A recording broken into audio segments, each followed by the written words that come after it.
Hi, welcome back to Kids Kitchen. This session we're going to make macaroni cheese and learn about carbohydrates.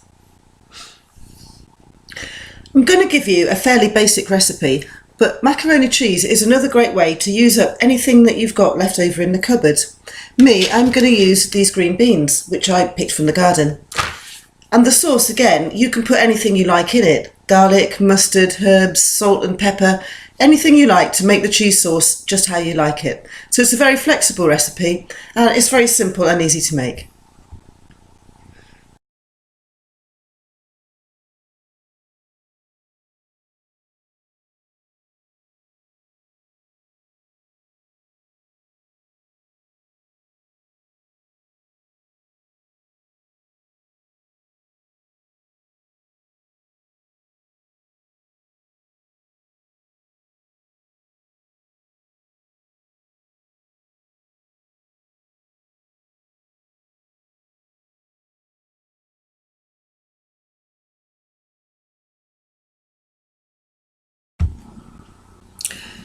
The equipment is also quite simple. You need 2 saucepans or 3 if you want to boil your veg separately.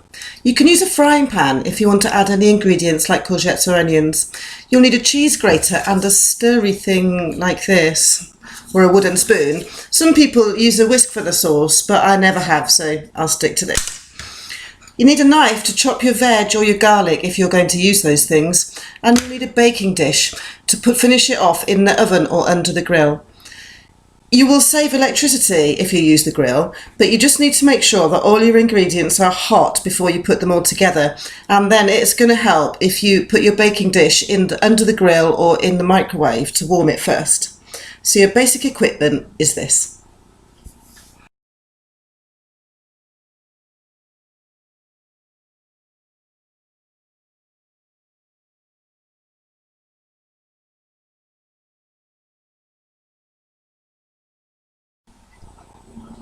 So let's start with the pasta.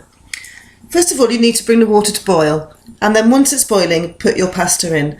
Proper chefs will tell you that you shouldn't put your other vegetables in with starchy things like potatoes and pasta, but I want to save electric, so I'm just going to put them in there anyway, and it never seems to do them any harm.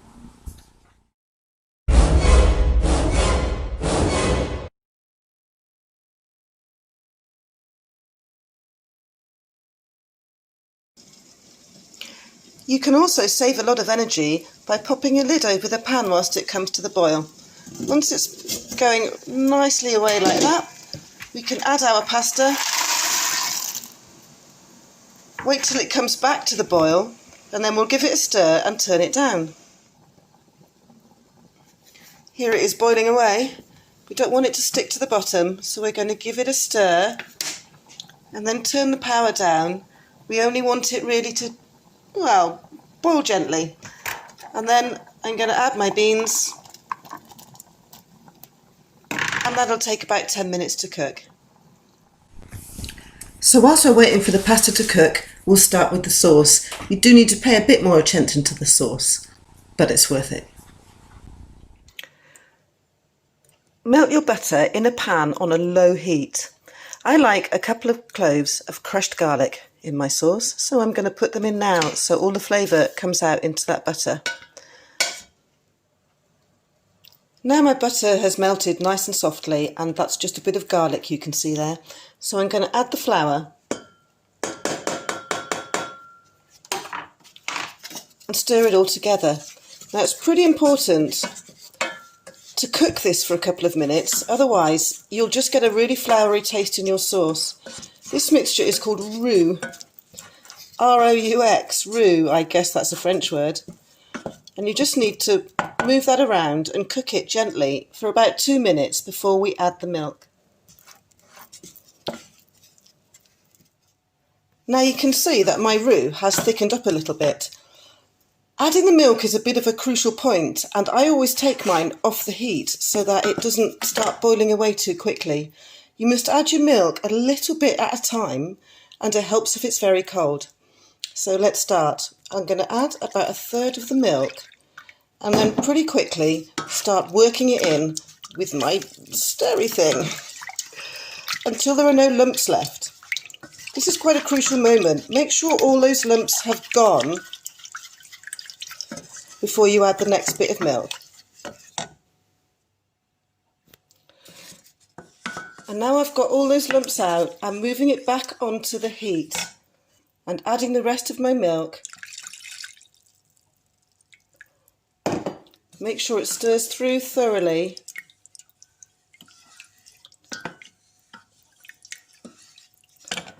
And add the rest.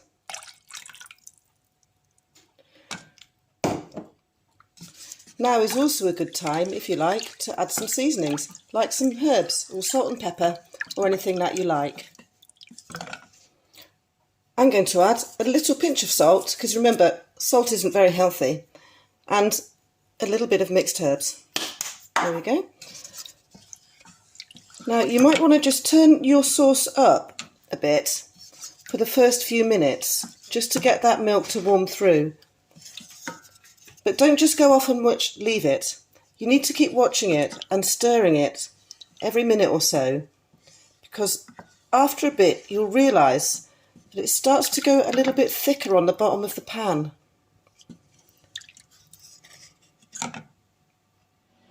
And whilst that milk is starting to warm, I've put on my electric grill and I'm putting my baking dish underneath there to get warm. Meanwhile, my pasta is cooked.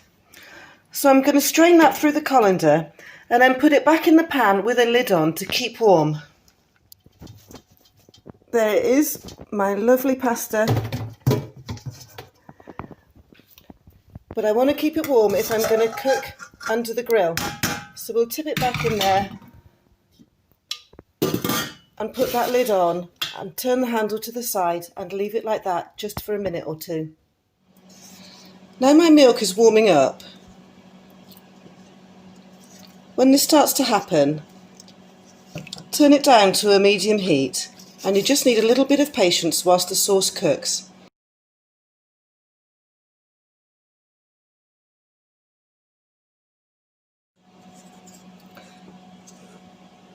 See how it thickens at the bottom?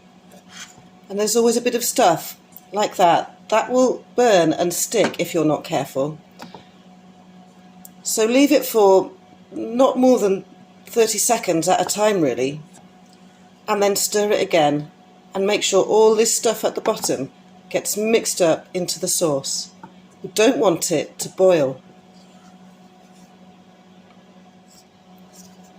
So here it is with a couple of bubbles just starting to arrive. Remove it from the heat. Give it a bit of a stir. And sprinkle in the cheese. Once you've got all your cheese in there, we'll put it back onto the heat just until the cheese melts and then take it off again. And now my cheese sauce is all lovely and thick and melted, and I'm just going to put in the magic ingredient, which is a little pinch of mustard. Now you might hate mustard, and I have to say I absolutely detest mustard, but cheese sauce is simply not the same without it. So just put a little bit of that in, stir it in well, and that'll really make the cheese flavour pop nicely.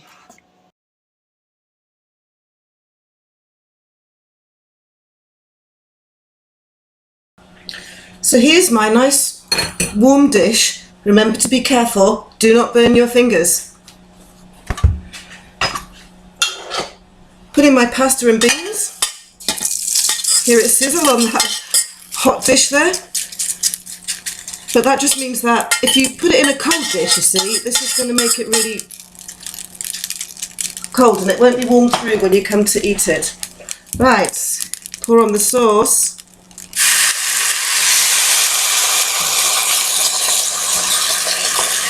It's all nice and hot, so we're just going to put it under the grill to brown off the cheese that we're going to put on the top. I've saved some grated cheese to sprinkle over the top of the dish. And when that's been under the grill for only about 5 minutes, it'll have a lovely layer of toasted cheese on top and be super delicious. Now you can put it in the oven in which case you should warm the oven up first. And that's probably the more professional way to do it, but it does use an awful lot more power. So, to save our pocket and save the environment, oh, carefully now, it's going under the grill. Here we go.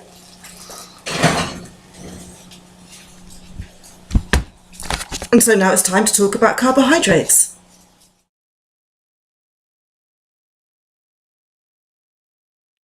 Carbohydrates are one of the most important things in our diet. We should base all of our meals on starchy carbohydrates, and we should have them every day.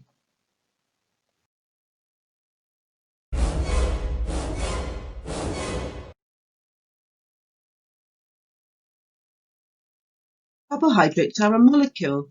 That means that they're made up of different elements, in this case, hydrogen, carbon, and oxygen. The elements join together in lots of different ways and give us different kinds of starch and sugar.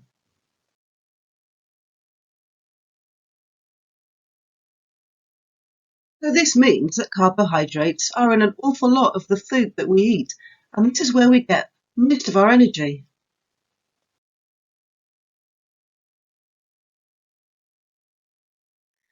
Our best sources of carbohydrates are starchy foods and sugary foods.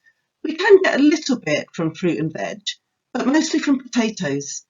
The rest of the food groups don't give us much carbohydrates at all. So that's the foods in the yellow slice on our Eat Well guide. These are starchy carbohydrates, and this is the type that we need to eat. The type of carbohydrates that we get from starchy foods and from sweet foods have very different effects on our health. The best type of carbohydrates for us come from foods derived from cereal crops like wheat, corn and rice. Potatoes are also a really good source.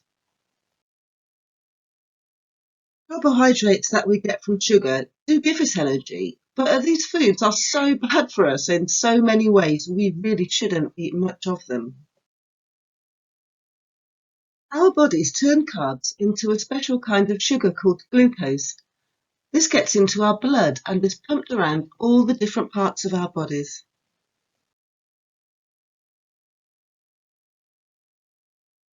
When it gets to our body cells, it's used to produce energy, just like a car uses petrol to turn the engine.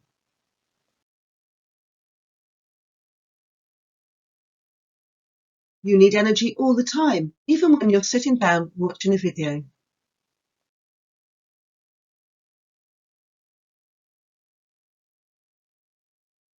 When we eat sugary foods, it gives us a quick burst of energy. It gets used up really quickly and can leave you feeling worse afterwards. Starchy foods give you a slow release of energy that lasts for hours and keeps you feeling fuller for longer.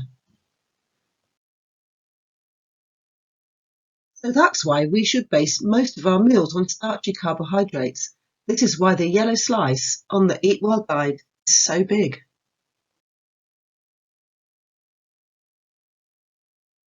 Which of these foods do you think contain starchy carbs?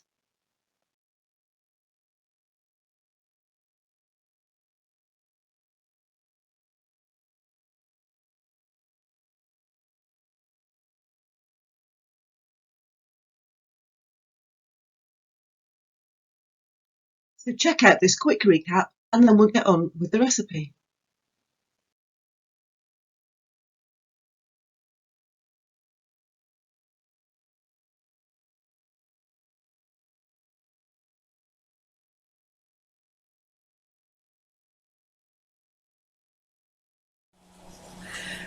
So having put it in, I turned my grill down to low and still it's only taken about 3 or 4 minutes to cook. Have an adult with you when you do this hot stuff. You really don't want to burn yourself. Burns really hurt a lot and take ages to heal up. So be super careful and have someone supervise you. Now then, let's have a look at my macaroni cheese. It looks lovely. Bubbling away and all that toasted cheese. Fantastic. But what nutrition is in our macaroni cheese? Let's have a look. Remember the Eat Well guide? Let's look what we've got out of these groups. Well, by now you may have guessed that, like all pasta, macaroni contains carbohydrates, and that gives us energy. The cheese and the milk both come from the blue group, called dairy and alternatives. They give us calcium, and that's essential for good teeth and strong bones.